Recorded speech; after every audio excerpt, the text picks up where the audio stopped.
గ్రామంలో స్కూల్ చూసి వచ్చి అది ఎప్పుడో పెద్దలు వెంకటరెడ్డి రామరెడ్డి వెంకటరెడ్డి గారు ఉన్న టైంలో కట్టినటువంటి హాస్టల్ బిల్డింగ్. ముంగట్నేమో మోడల్ స్కూల్ కొత్తది ఉంది, కేసీఆర్ గారు కట్టించింది. వెనక మాత్రం పాత హాస్టల్ బిల్డింగ్ ఉంది.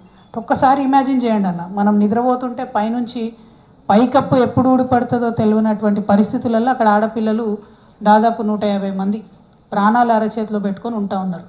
నిజంగా నిన్న స్కూల్ సందర్శన చేస్తూ ఉంటే మాతో వచ్చినటువంటి చాలామంది కళ్ళనీళ్ళు పెట్టుకున్నటువంటి పరిస్థితి. అంత దారుణంగా ఆ స్కూల్ ఉంది. అంటే నేను ఒక చిన్న మాట ఏమంటా అంటే, నేను కూడా 20 సంవత్సరాల నుంచి పాలిటిక్స్లో ఉన్నా, కానీ ఈ 7,000 కోట్లది 13,000 కోట్లయి 19,000 కోట్లయి ఒక ప్రాజెక్టు కోసం మనం 10 ఏళ్ల నుంచి ప్రయత్నం చేస్తున్నాం. ఒక 2 కోట్లు పెట్టి కొత్త బిల్డింగ్ కట్టించుకోలేమా?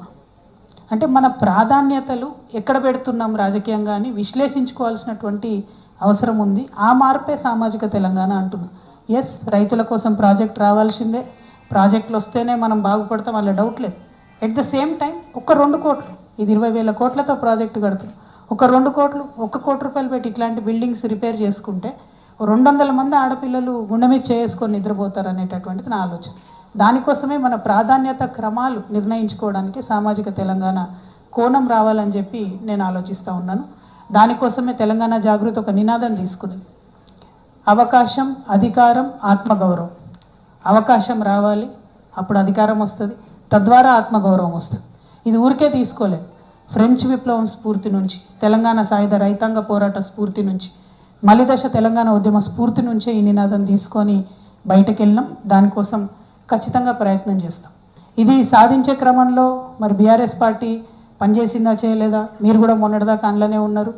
ఎస్, కొంతవరకు ఖచ్చితంగా పనిచేసింది.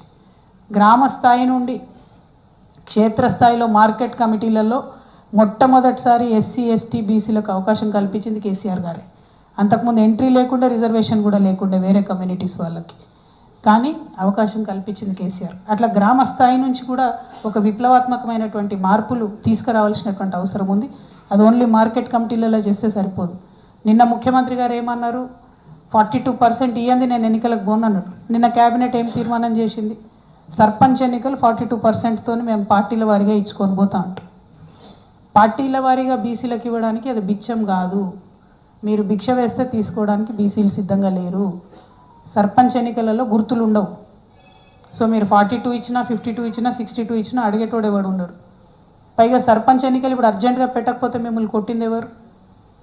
జయలలిత గారు 9 సంవత్సరాలు ఎన్నికలు నిర్వహించలేదు తమిళనాడులో. అప్పుడు పివి నరసింహారావు గారు ప్రెషర్లోకి వచ్చి అప్పుడు 9th షెడ్యూల్లో పెట్టుకొని మనం దాన్ని రిజర్వేషన్లు వాళ్ళు తమిళనాడులో